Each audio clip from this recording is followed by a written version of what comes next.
Bonjour à tous et bienvenue dans le monde de Bricolou. Aujourd'hui, test de filament de chez Guitech. Donc, Guitech m'a envoyé quelques bobines à vous présenter en vidéo et bien sûr, on va faire les tests de mesure et de contrôle visuel et pour finir, les tests d'impression.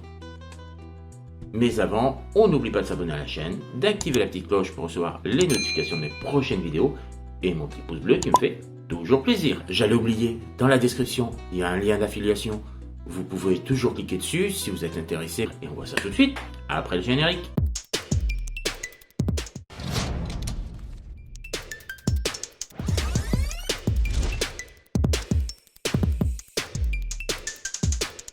Allez, nous voici.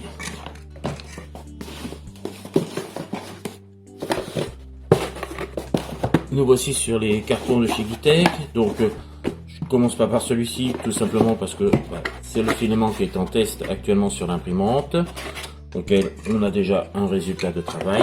Donc, c'est du PETG. On va déballer celle-ci. Donc, première chose qu'on voit dans le carton, c'est un emballage bien étanche, bien sous vide, avec le petit sachet pour éviter l'humidité. Voilà, on a les bobines Guitech plein filament. Donc ceux-là, c'est la marque Guitech. Et la petite chose intéressante, c'est le petit sachet qu'on peut retrouver à l'intérieur. Voilà, pour remettre notre filament, notre bobine entamée, avec bien sûr, sans oublier de remettre le petit sachet anti-humidité dedans.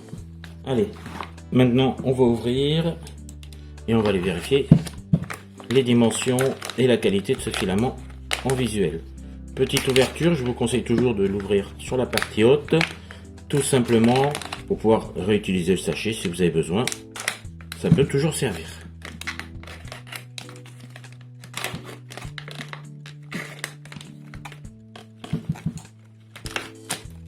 On garde bien le petit sachet pour le réutiliser si besoin.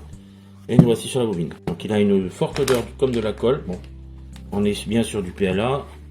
De toute façon, je vous remonte les inscriptions. Voilà. Alors on est sur du Color Silk Silver, donc en PLA 1,75. Et on va aller vérifier ça. Le filament, il n'est pas abîmé comme la plupart des PLA. Souvent ils sont tordus et là, on sent qu'il est propre. Donc, hop, on fait une petite mise à zéro. Alors j'espère que vous voyez les chiffres.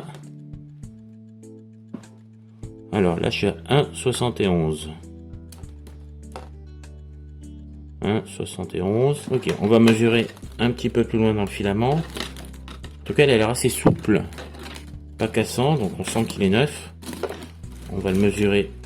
Je vais y arriver un petit peu plus loin. On va prendre quelques spirales en plus pour aller tester plus loin.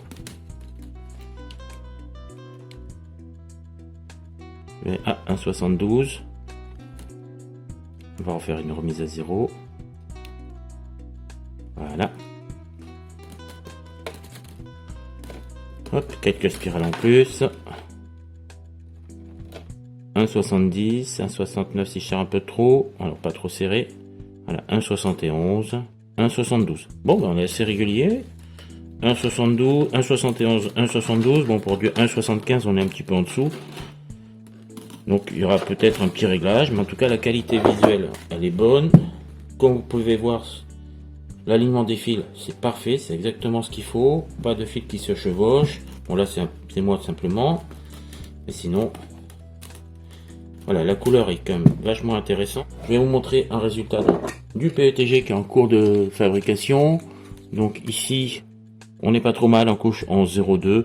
Il y a quelques défauts, mais ça vient ou du fichier STL ou alors de l'imprimante en elle-même. Mais quand on regarde le résultat, on n'est pas mécontent du travail. Le travail est fait, il est propre. Donc rien à dire. Pour vous montrer un autre résultat en PETG, voilà exactement ce que j'ai déjà utilisé. C'est pour ça que je suis en train de fabriquer une deuxième pièce comme ça. C'est pour ça que je ne peux pas vous montrer la bobine. Je vous mettrai sûrement un petit time-lapse pour vous montrer ce qu'elle est en train de faire. Je suis en train de faire la deuxième partie. Ici il y a un peu de finition, donc c'est pour ça qu'on voit un peu moins le travail. Là ça a été fait sur mon Nanette A8, tout simplement parce que le plateau est beaucoup plus grand. Donc ce qui me permet d'imprimer ce type de pièce. Donc le résultat du fichier, donc les défauts qu'on voit ici, c'est pas vraiment des défauts, c'est la modélisation, tout simplement parce que j'ai choisi d'avoir ces petits traits là pour être plus sympa comme on voit ici à ce niveau-là, c'est un travail de modélisation 3D. Donc il n'y a pas vraiment de défaut dessus. Le résultat est propre. Alors vous voyez un petit peu de fil quand même qui se balade, mais c'est pareil, c'est toujours une question de gestion de l'imprimante, puisque la Net A8, je viens de la recevoir. Donc le temps que j'arrive à bien faire les réglages, et en plus à chaque fois sur chaque filament, il faut trouver des nouveaux réglages. Mais sinon, le travail, j'en suis vraiment content. Le PETG est pas très difficile, hein, 240 degrés. Celle-ci je l'ai fait à 245, celle que je suis en train de faire à 240, pour avoir justement un peu moins ces petits filaments qui se baladent. Voilà, un plateau 80, 85, pour pouvoir, voilà. Et là c'est imprimé sur du verre, avec une colle spéciale, pour pouvoir bien maintenir la pièce en place. Et on a celui-ci, en gris, qui est un gris standard. Alors je vais pas l'ouvrir, mais la pochette est un petit peu percée, donc mais ça vient du transport. Et ça vient pas de chez Guitec, le problème. Donc ça va, j'ai mis 2 jours pour le recevoir et je vais la mettre très rapidement dans son sachet. Heureusement que Guitec fournit le petit sachet. Allez, pour terminer cette vidéo, on se retrouve sur la page du site Guitec, donc le fournisseur de filaments et d'imprimantes 3D. Donc je rappelle qu'il m'a fourni une Guitec A20, voilà, et qui vient de m'envoyer bien sûr les filaments. Donc on va aller voir directement les filaments. Voilà, ici on voit qu'on a du PETG, de la résine, du PLA, ok, abdo, et hop, on revient dessus, et les filaments spéciaux. Donc, on retrouve ici toute la gamme de filaments qui sont assez intéressants. Donc celui-ci, si je me trompe pas, c'est celui que je vous ai présenté.